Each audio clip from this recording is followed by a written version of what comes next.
Hey, what's up, nerds? It's MTG Man, and welcome back to Kitchen Table Showdown. Fast $20 decks this week, this day, however often I put these out. Super janky. All right, we're talking weird combos, we're talking weird strategies, janky cards all around. So let's start off. One of the least janky decks in the video, Explore Combo. So this uses Amalia, where whenever you gain life, she explores, and then Wild Growth Walker gains you life every time you explore. Um, so you just loop them together. Once she hits 20 power, she will destroy all other creatures, including Wild Growth Walker, which will end the combo. However, at that point, you have a 20-20 beater, and you've gained probably close to, I'm going to say like 90 life, since the deck is 33% lands. About 90 life. You've gained about 90 life off of Wild Growth Walker. You're going to be at 100 some life. You're going to have a 20-20 beater, and you basically just win the game from there. You can also use Marauding Blight Priest to just win off of the combo going off. Stinkweed Imp, Shriekhorn, Grizzly Salvage. Now, these might seem strange because you want your combo pieces, but this is going to either help you get your combo pieces in the graveyard, so that you can get them back with Unearth, Helping Hand, or Dewdrop Cure. We also have Path to Exile for removal, and Wizard's Rockets for color fixing, and also just to draw cards. Now I hear you saying, how are we gaining life to start the Amalia, right? So we're going to use Blossoming Sands, Jungle Hollow, and Scoured Barrens. They also just help with our color fixing, but we're going to play Forest, Plains, Shine, Shadow, Snarl, hate that card, and Swamps, just to get our color fixing right. Very simple, let's go. So, we're not going to keep that hand. We are definitely not keeping that hand. We'll keep this hand. We're going to put a Wild Growth Walker and a Helping Hand to the bottom of the library. We're going to play a Forest for turn. We're going to play a Plains. We're going to run out Wild Growth Walker. The other thing about this deck is even if they remove our combo pieces, we have the Unearths to get shit back, so it doesn't really matter all too much. We're going to Shriekhorn to mill 2, go to turn 4. We're going to Wizard's Rockets, Shriekhorn, mill 2. So I don't want to play Blossoming Sands. This is exactly why I didn't want to play Blossoming Sands. We look like we're in a bad position because we only have 2 lands, but we can Wizard's Rockets for black and white. We're going to play Amalia. We are going to draw a card off of Wizard's Rockets, play that Swamp, and then play a Blossoming Sands for turn, gain 1 life, trigger, back and forth. So how this works is we explore. If it's a land, we put it in hand. If not, it goes to the bottom of our library, and we put a +1/+1 counter on her. Because of that, we gain 3 life. Since we gain life, we explore again. We look, this goes to the bottom of the library, gain life, and we just keep doing this over and over until she's at 20 power. We've gained a shit ton of life off of Wild Growth Walker, and then we swing in for 20 to win the game. Or if we really wanted to, we could wait till we have a Blight Priest in hand, and then play Blight Priest, activate the combo, and just win. Very interesting game plan. I really like the combo, so I wanted to build a deck around it. The mill and reanimate shit was kind of last minute, because there are ways to get creatures in hand with a budget, but it just felt like the best way to get our combo pieces. Next up is Amplifier. So it uses 1 copy of Amplifier, right? Where at the beginning of your upkeep, you reveal from the top until you reveal a creature. Until your next turn, its base power and toughness becomes twice that card's power and toughness. So if we reveal 11/11, it becomes a 22/22. That's basically how you win. So we use cards like Analyze the Pollen and Traverse the Ulvenwald in order to get the 1 copy of Amplifier to our deck. Now I hear you saying, why only play 1 copy? Well, if we reveal from the top of our library and we reveal another Amplifier, we're fucked. So we only run 1 copy so that we never have to worry about hitting a second one. Titanoth Rex is also just good because we can cycle it to give Amplifier Trample since it doesn't already have it, and or just cycle it if we need a card. Wizard's Rockets because we need to color fix for Amplifier. It also draws us Cathartic Pyre to get cards in the graveyard for Analyze the Pollen and Traverse the Ulvenwald. On top of that, it also can just remove something. Grizzly Salvage to either put Amplifier in our hand or get things in the graveyard for our tutors. Commune with the Gods and Malevolent Rumble to get things in the graveyard. Raise the Dead in order to get back Amplifier if it's destroyed. We also have Audacity and Rancor to give it Trample if need be. Land-based wise, Evolving Wilds, Forests, Mountains, Swamps, Vivid Grove. Very strange, right? And there's $2 here. You can, like, bump up the mana base, whatever. I just wasn't really sure because it's such a strange deck, right? It wins with Amplifier, and if you don't have Amplifier, you do not win. I think we keep this hand. We can Vivid Grove tap turn 1.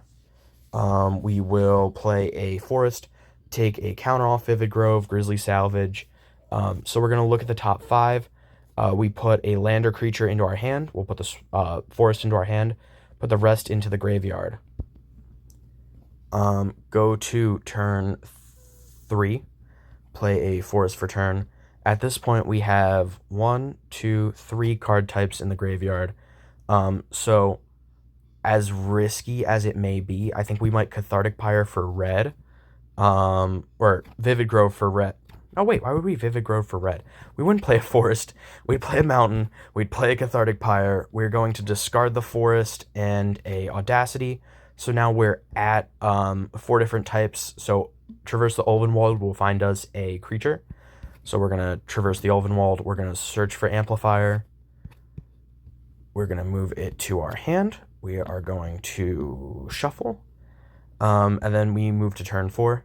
We play a Forest for turn, use the second counter on Vivid Grove, play Amplifier, and if all goes to plan, on our next upkeep, we're going to reveal until we get a creature. The only creature, of course, being Titanoth Rex, so it has double its base power and double its base toughness, so it's a 22/22, and then we swing in for 22 damage. If the opponent can block it, they do that. If not, we just do the same, or they do that, and we just do the same thing next turn, and keep swinging in with a 22/22. Theoretically, we can find a way to give it trample, and that's how you win. Overall, could win turn 4, alright? Depending on what your opponent has out, could win turn 4. The next deck, Selesnya Humans. Okay, so this deck is based around Metastatic Evangel, where whenever a non-token creature enters under your control, you gain you proliferate. So we want to play humans, which have abilities where, like, Talia's Lieutenant's going to put a +1/+1 counter on each other human. Heronblade Elite gets more counters the more humans you play. Hamlet Guard enters with 2 +1/+1 counters for each other human. During Bond Warden can put a counter on itself. And Champion of the Parish gets counters when humans enter. So you just want to play these small humans that are just going to keep proliferating and keep getting bigger. We can also ramp with Catilda and Heronblade Elite. And we have Devout Chaplain for removal. Wizard's Rockets to just draw color fix. Mana Tithe for disruption. Path to Exile for removal. Commune with Nature in order to get more humans. Doubling Chant because we can just double our board. Laid to Rest, so whenever one of our humans die, we'll draw a card, and because we're working with counters, they're going to get we're going to gain life as well, just to keep topping off our life total. And then, of course, Forests and Plains. So we're not going to keep this hand. We are not going to keep this hand. We are not going to keep this hand. We'll keep this hand. I hate to keep this hand because we are already so many cards down, but we're going to keep this hand. So we're going to keep a 4-card hand. We're going to go Champion of the Parish. We're going to go Forest, Evangel. We're going to Commune with Nature. So we look at the top 5 and put a creature into our hand. We get no creature, so the rest go on the bottom of our library. We're going to play a Plains. Heronblade Elite, so when it enters, we put a +1/+1 counter on Champion of the Parish, and then we proliferate, so it's a 3/3 now. We will swing for 3. We will Path to Exile something. We will Wizard's Rockets. We're just going to keep swinging with a 3/3. Commune with Nature, reveal from the top. We are going to put a Talia's Lieutenant into our hand. So we will Wizard's Rockets to draw a card. Talia's Lieutenant. So it'll put +1/+1 counter on all of our creatures. And then because it's a non-token creature entering, we will proliferate. So this is a 5/5. This is a 4/4. Wait, because 1, 2, proliferate. This is 6/6. This is a 4/4. And then yeah, we just keep building up. Here's a better hand. You just keep building up the board. You know, champion of the parish, forest, commune with nature, champion to hand. Go. Come on, plains. Champion gets a +1/+1 counter. Talia's lieutenant puts a counter on all of them, gets a +1/+1 counter. We swing in for 4. Wizard's Rockets, Talia's lieutenant. Whenever another human enters, put a +1/+1 counter on it, and this will put a +1/+1 counter on it. So it's a 3/3. This is a 6/6, 3/3, I think. Anywho, you just keep swinging with an ever-growing board of humans.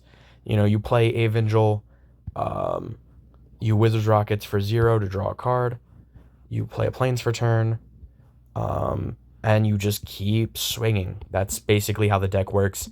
Probably the least gimmicky, but I just kind of thought it was an interesting strategy because I like Evangel, and I just wanted to build a deck around it. Which there is a second deck built around it, but this is probably the better of the two. Next up is Mishra. This is kind of a reanimator on Earth deck. So what do?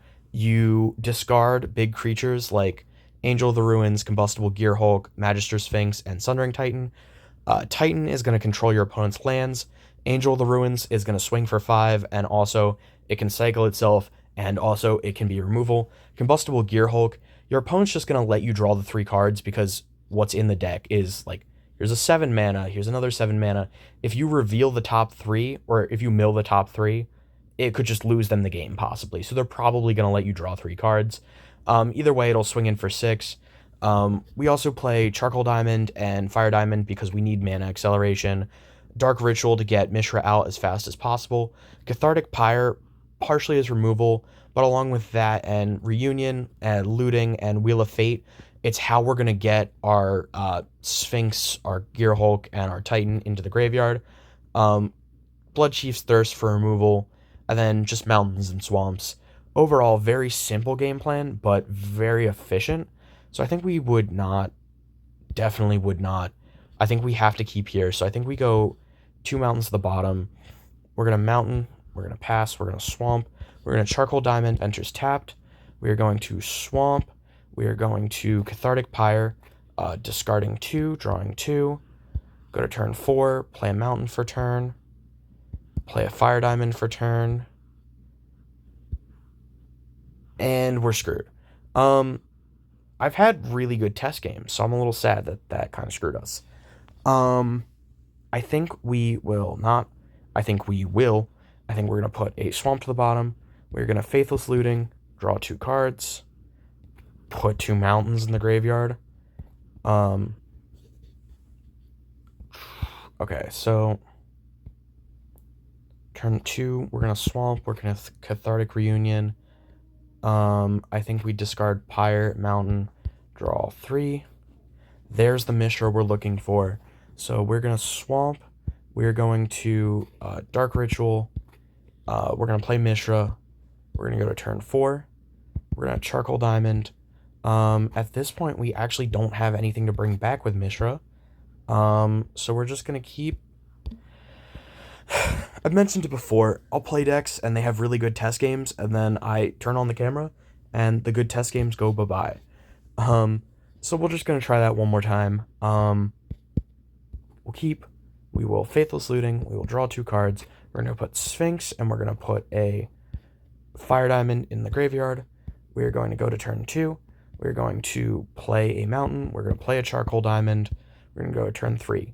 We are going to Cathartic Pyre, discard Cathartic Pyre, and discard Thirst and Dark Ritual, draw 2 cards, play a Mountain for turn, play a swamp.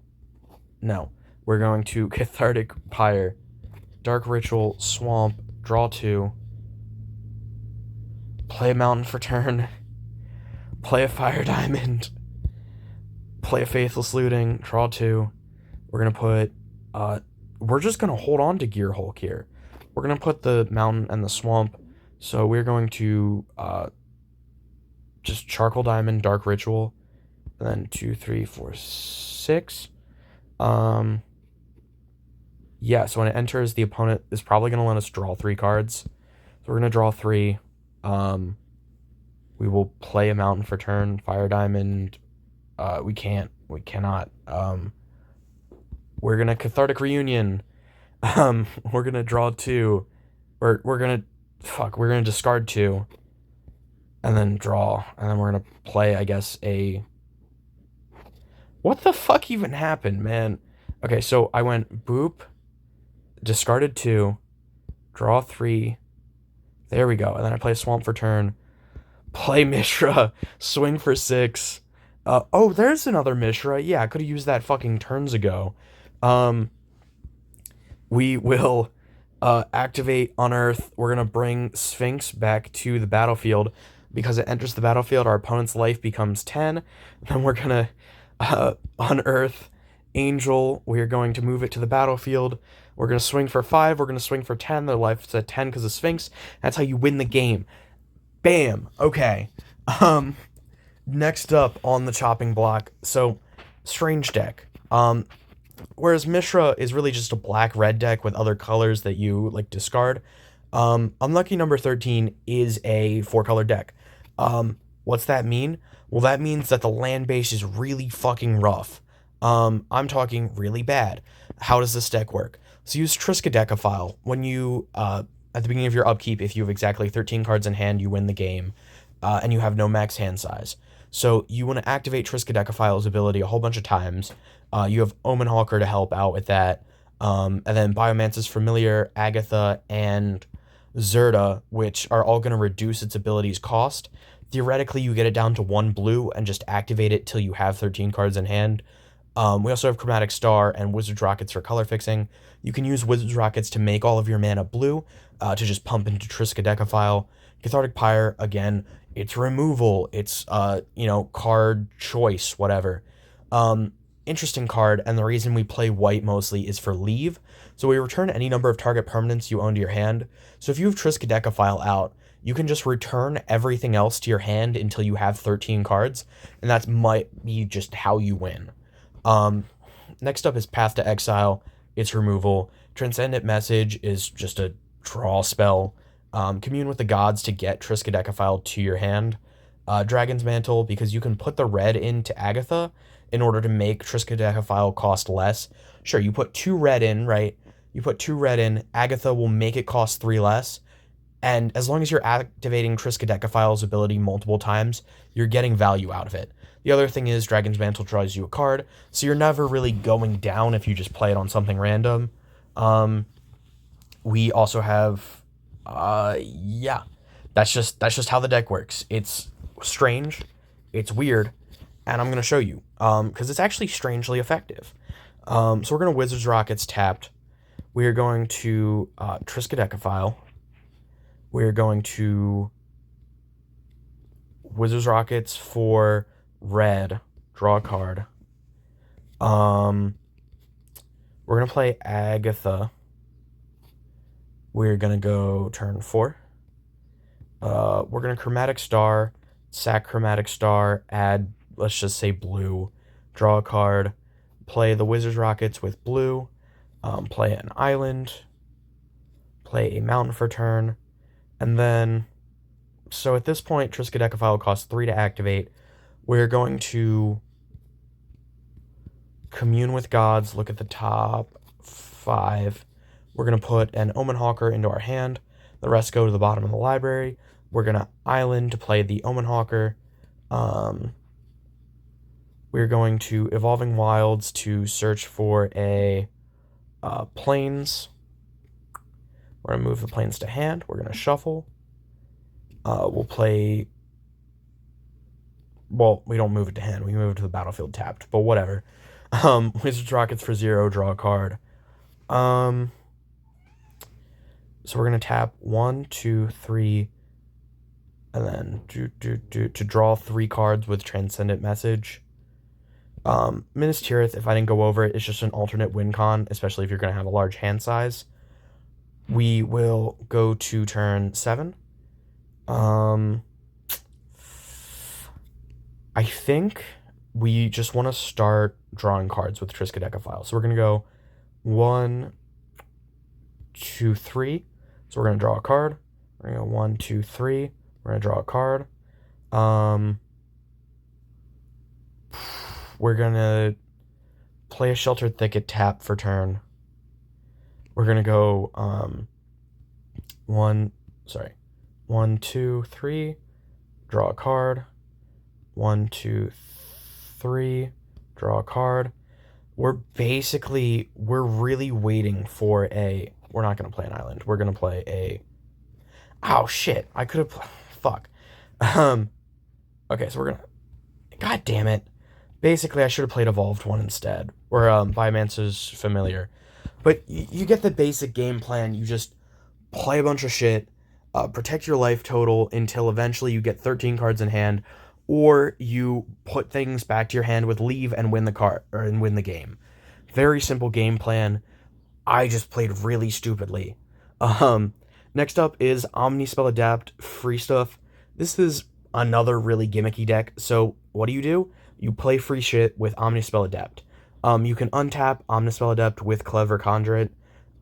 You can use Vidalcan Aethermage along with Step Through in order to Wizard Cycle to get yourself Omnispell Adept. You ramp it out with High Tide, and then we basically just play some of the most powerful, interesting spells I could find. And Serum Vision in order to draw, and Flood of Recollections in order to get back cards we want to recast. And then 20 islands. There's no other way to cast these spells besides Omnispell Adept, so don't even put in mana for it, right? So I think we keep here. We're gonna go Serum Visions. We scry 2. We're gonna put Step Through on top. We're gonna put Command the Dreadhort on the bottom. We draw a card. We are going to play an island. We're going to Wizard Cycle. We're going to search. We move Omnispell Adapt to our hand. We're going to go to turn 3. We are going to play a Clever Conjurant. So, on top of being able to untap Omnispell Adept in order to do shit twice, it's also going to let us untap our lands to just get it out faster. So, this turn we're going to island. We're going to tap for 4 mana. Clever Conjurant, untap an island, retap the island, play Omnispell Adept.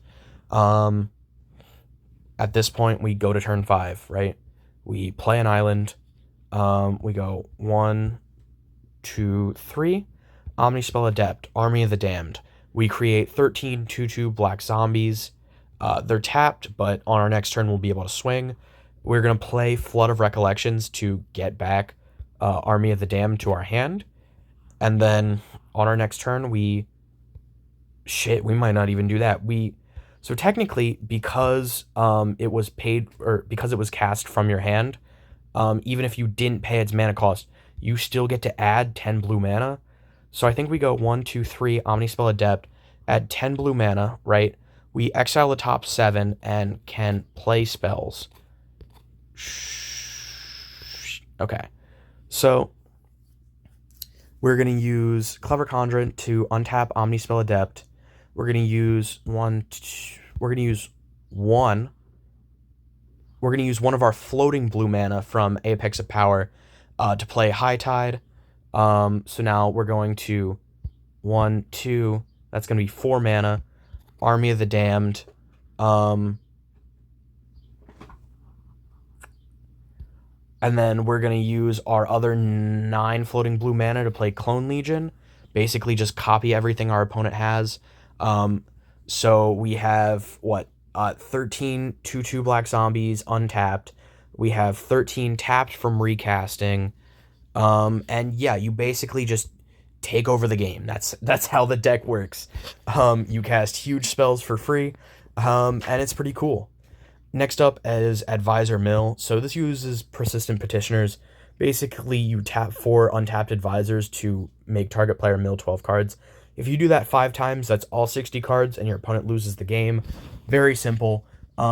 We play 13 Persistent Petitioners, but it just says tap 4 untapped advisors, so any advisor counts. So we're going to use Minister of Inquiries, Glistener Seer, and Bellowing Crier because A, they're also cheaper, and B, they're also cheaper, like literally mana cheaper for these two. And then Bellowing Crier is just going to give you value. It's going to let you go through your deck, find more petitioners and whatever. Spell Pierce to protect your shit. Thought Scour in order to make your opponent mill more cards and for you to draw. Serum Visions to draw. Propaganda to protect yourself. And then Islands. Very simple deck. Very, very simple. That's the point. We're going to Serum Visions for 2. We're going to put Petitioners and then Island. So we draw the Island. We're going to go to turn 2. We're going to Persistent Petitioners. And then the other interesting thing is Petitioners are 1/3s, right? They're solid blockers, and the opponent's going to have to waste like a Bolt, a Pyre, whatever, in order to remove them. So it's just going to give us more options. We are going to Persistent Petitioners. We're going to Master of Inquiries. We are going to play an Island. We're going to Serum Visions, look at the top 2. I think we were just going to put both on the bottom of the library. We're going to draw. We're going to go to the next turn. We're going to play Persistent Petitioners. We're going to tap 4 untapped advisors at the beginning of their end step. So they mill 12. We're going to play an Island. Run it back. Do the same thing. They mill 12. Thought Scour. So they mill 2. So they've milled 26 total. We draw a card. End step. Mill 12. They've milled 38. We play another Persistent Petitioners. We make them mill again. So that's 50, and then we can make them mill another 3, so that's 53, and on top of their starting hand of 7, that's 60 cards total. So you just basically win the game by running through everything you can. And yeah, very simple, very, easy mill deck type shit. Next up is Proliferate, and when I said I wanted to make a Evangel deck, I said I was going to do another one, and I did. So this one is very similar concept, except we use Scheming Aspirant along with poison counters to kill our opponents instead of humans. Now, I know what you're saying. Well, that's not similar at all. What I mean by similar is just like small creatures. Small creatures so we can proliferate a lot. So we have to proliferate 10 times to win with Scheming Aspirant, or 9 times to win with poison. Very simple. We also use other cards like Blight Belly Rat to make them proliferate after, like when it dies. It also has Toxic, so it'll give them poison. Grateful Apparition to make them proliferate when it deals damage. Martyr the Cause, proliferate when it dies. And Skrell for Toxic. Overall, we just want to keep doing it over and over. We also use Path to Exile for removal. Whisper of the Dross to proliferate. Basri's Solidarity is like an alternate win con because we can always bump them up and then proliferate a whole bunch. Drown in Ichor as removal and Sign in Blood as draw. Then we play Plains and Swamps. And now I know what you're saying. Why no white-black land? It's because I didn't want to say its stupid name again. Shine, Shadow, Snarl. I hate that shit. That's the reason why. So I think we want to keep this hand. Yeah. So I think we go turn 1 Swamp, turn 2 Scheming Aspirant, turn 3 run out Apparition, turn 4 I think we run out we run out Apparition, we run out Blight Belly Rat. We're gonna swing with 1 Apparition, it has flying, so theoretically we're getting in. Deal 1 of it. Burn for 2 and gain 2. Drown in Ichor to kill something. Burn for 2, gain 2. Swing in for each proliferate. Burn for 2, gain 2. +1 damage, +1 damage. We could also swing in with Blight Belly Rat if we want to get the Toxic, / when it dies, we'll be able to proliferate, burn 2, gain 2. Drown in Ichor, kill another thing, burn 2, gain 2, keep swinging. That's basically how the deck works. Very, very simple. And you know, probably one of the least gimmicky. I think gimmicky-wise, Humans is least gimmicky. Proliferate, Mill is second least, Proliferate, and then probably Explore. But anywho, moving on, this is a Balustrade Spy combo deck. So when it enters, you reveal cards from the top of your library until you reveal a land, and then put those cards into your graveyard. Spoiler, this deck plays no lands. The only lands we have are NDFCs, which are like the double-face cards. And what we do is we use that to mill our entire library, which is going to mill over all 4 copies of Creeping Chill, which is going to deal 3 damage to each opponent and gain 3 life. So that's 12 total. And then it's also going to mill over all of our Narcomoebas. So we're going to put them all onto the battlefield and be able to swing in for 4 total with all 3 or with all 4. And then on top of that, we're going to mill over a Gaia's Blessing. We're going to mill over 2 of them, but when it's put into your graveyard, you shuffle your graveyard into your library. So we'll be able to shuffle back in all of our Creeping Chills, and just be able to do it again. The reason we have 2 Gaia's Blessings is because we will mill the 1, and then that's going to shuffle everything. So basically, we mill through our entire library, then Gaia's Blessings trigger hits, right? Then we would shuffle everything except for Gaia's Blessing back in. But I believe the second one would then trigger, so that we would then shuffle in the other copy, and then we'd be able to do it again. Overall, so Black Bloom Rogue is just because it's an NDFC. Bogart Traveler can exile a graveyard and is an NDFC. Hydroelectric Specimen can make our spells go, or make our opponent's spells go somewhere else. NDFC. Same with Mammoth. Chromatic Star and Wizard's Rockets for color fixing. Planner Incision to flicker Balustrade Spy so that we can trigger it again. Revitalizing Repair, NDFC. Spell Pierce, NDFC. Commune with Nature to get Spy into hand. Predation, NDFC. Zolf Consumption is an NDFC. So we or MDFC, Module, Dual, Double Face, something, whatever. So we're gonna keep this hand, I think, because we want to play a. Actually, I think it might be good to have Mammoth in hand. We're gonna play Repast, flipped. So go to turn 2. We're going to flipped, Commune with Nature. Look at the top 5. Put a creature into our hand. And the other thing about Commune with Nature is that it can also put more NDFC creatures into our hand. Everything else goes to the bottom of the library. At this point, I think we run out Trawler. We can flip it. We'll pay the 3 life so it enters untapped. And then we'll play a Mammoth for turn. Go to turn 4. Play Rogue flipped. Play a Wizard's Rockets for color fixing. Swing in with Mammoth. It's going to be a 5/5.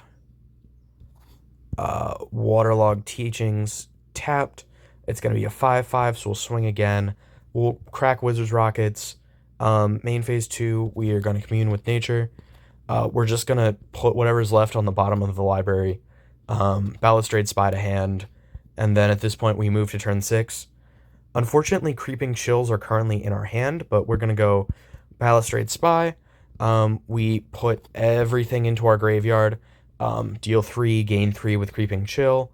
Gaia's Blessing will shuffle everything back into our library, and we just keep going. Creeping Chill, burn 3, gain 3. Narcomoeba enters. Narcomoeba enters. Sorry, that should be boop. And we Narcomoeba enters. We mill through our entire library, and then this Guy's Blessing will. So both will hit the stack. The first one will shuffle everything back in and then hit the graveyard, and then the second one will shuffle this one back in. And then at this point, we either swing in with Narcomoebas for damage, or we find a way to flicker Balustrade Spy and do it again, or we just swing in with Mammoth. Basically, you just play to your ends. Very simple, and yeah. Last up is Cost, Eyes of the Glade. So this is the commander card, so I know a lot of people don't like when I build around commander cards, at least like when I've talked to other people about these decks.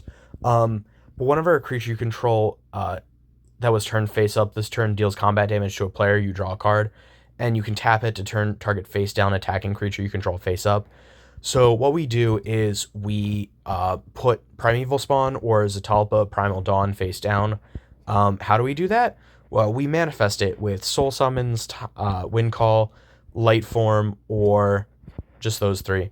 We can also use Penance to put creatures on top of our library so that things like Light Form, Wild Call, or Soul Summons can hit it. We can also manifest cards from our hand with Scroll of Fate. We control the top three cards with Brainstone, Wizard's Rockets for draw, Sajir Shelter to protect cost, and then Time of Need to either find cost, or if we have a Scroll of Fate out, sometimes it's best to just search for Zatalpa if we already have a cost, so that we can manifest it and gain a lot of value. Not a lot of lands, Canopy Vista, forests and plains. Overall simple game plan, but kind of effective. So we're gonna mulligan. This doesn't have a cost, but I think we can just afford to put a Sajir Shelter on the bottom. We're gonna go for plains. We're gonna go for Brainstone. We're gonna go play a cost for turn. We're gonna play a forest, Brainstone, so we get to draw 3 and put 2 back on top. So we're gonna put Zatalpa on top, and then I guess Time of Need. Go to turn 4.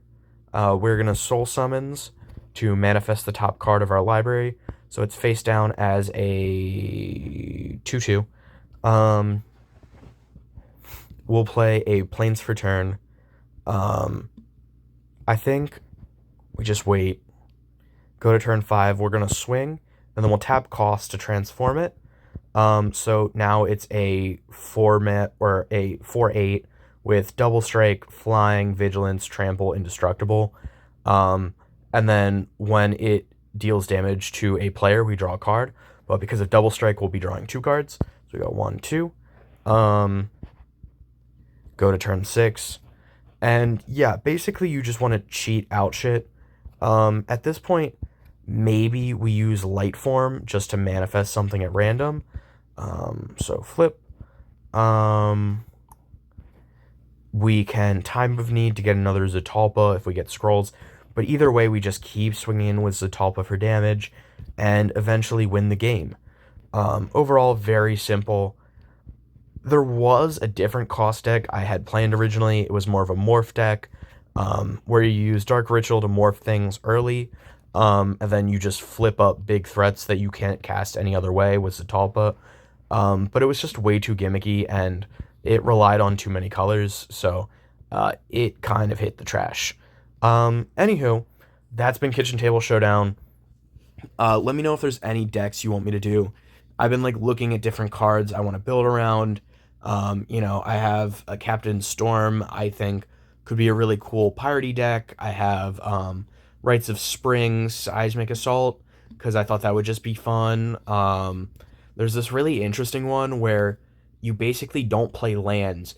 You Millennium Calendar to just keep... you keep stacking with Millennium Calendar until you win. But you use cards like Spore Frog and Fog to basically Turbo Fog. And then whenever your opponent builds a game state, you use Devastating Dreams to make them sacrifice their lands and deal damage to creatures. You don't really play lands. You just kind of use mana from Wild Cantor, Timberwall, and Simian Spirit Guide to just basically ramp it out. But the price is really high, so I'm not really sure if this deck's gonna work out. I think I would need to wait for Simian Spirit Guide to get reprinted and be under $1. or something like that. Millennium Calendar, being like $1 or something would be a lot better. But yeah, that's the kind of things I've been working on. This weird blue suspend deck, soldiers, outlaws, a lot of stuff I've been like working on. But a lot of times I just see a card, like I saw cost, I said I'm gonna build that.